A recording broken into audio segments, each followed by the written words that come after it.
There'll be a lot of information here in the Mercedes manual.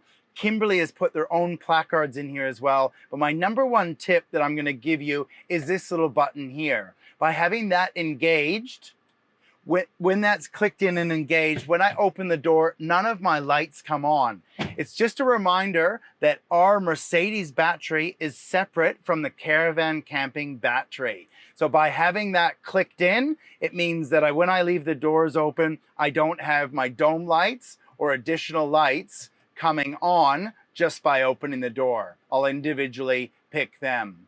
Now this one's been out on the road, so the customer has put some reflective stickers on here to remind them which buttons to push, and you'll see these around the van, stickers that show the main buttons to push. Keep that clicked in to save your Mercedes battery.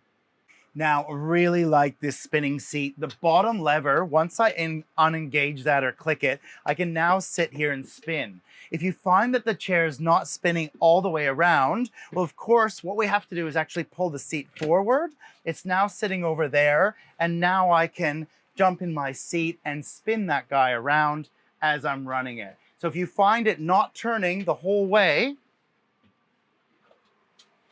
all it is that my seat is too far back. So pull that too far back, pulling that seat forward will allow that seat to go from there, unclick, turn right around.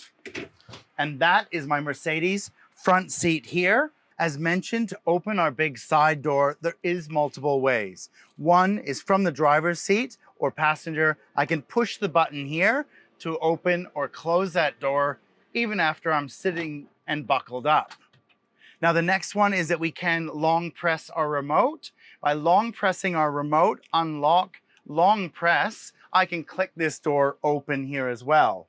Now this guy here is set up to open from the inside. I've got my access right here. Now as our pro tip, if we are setting up with an outside table or something on the door, please make sure that you're careful before pushing that if you've got an outside setup all done here. So there is a manual. If I don't have that button, I can actually just click the handle from in or out. As soon as I click it, I'm not trying to drag it open, just let it go, and that's your automatic door.